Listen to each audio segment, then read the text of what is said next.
అమ్ముకుంటాడు ఊరు కూడా అమ్ముకుంటాడు తయారు చేసి అంతే 30 ఏళ్ళ నుంచి పోరాడినా కానీ ఒక్క రోజు కూడా ఒక ఫ్లాట్ కూడా రాలేదు. ఇప్పుడు ఇప్పటికి ఎట్లా బతకాలి మరి?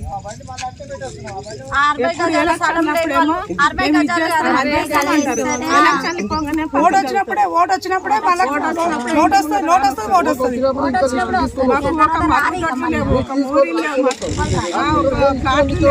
ఎట్లా బతకాలి? మేము పుణ్యాలు చేస్తాం. అప్పుడు అవసరానికి వస్తారు, ఇప్పుడేమో చేతుల్లో పడతారు. మేము ఎట్లా బతకాలి? పిల్లలను సాదుకొని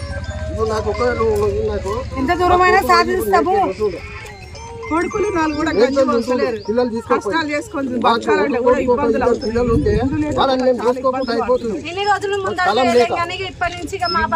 పేదలకు ఇండ్లు ఇండ్ల స్థలాలు, పేదలకు ఇండ్లు ఇండ్ల స్థలాలు, 170 సర్వే నంబర్లో ఇండ్లు ఇండ్ల స్థలాలు, 170 సర్వే నంబర్లో ఇండ్లు ఇండ్ల స్థలాలు, పేదలకు ఇండ్లు ఇండ్ల స్థలాలు, పేదలకు ఇండ్లు ఇండ్ల స్థలాలు, 170 సర్వే నంబర్లో ప్లాట్లు కేటాయించాలి.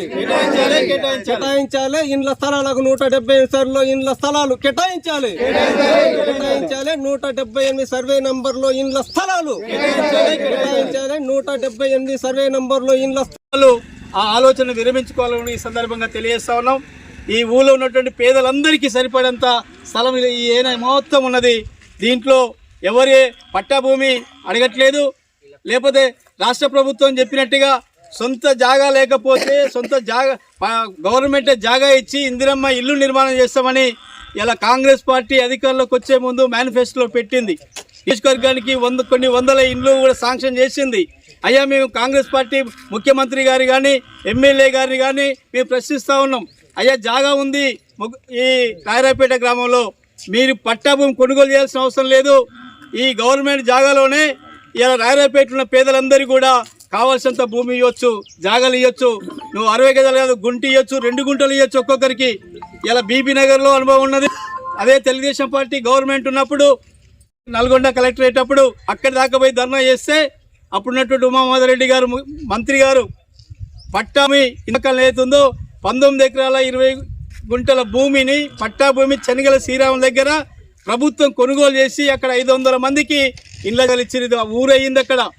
కానీ రాయరాపేటలో ఏమైంది? రాయరాపేటలో ప్రభుత్వ స్థలం ఉన్నది. ప్రభుత్వ స్థలంలో ఇల్లు కేటాయించేందుకు ఎందుకు చేతులు రావట్లేదు?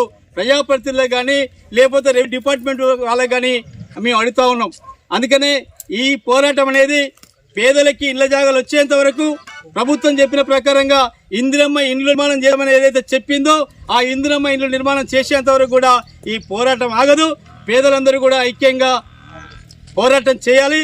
మీ పోరాటానికి సిపిఎం పార్టీ జిల్లా కమిటీ కానీ మండల కమిటీ కానీ పూర్తి మద్దతు ఉంటుందని ఈ సందర్భంగా తెలియజేస్తూ నేను ముగిస్తా ఉన్నా.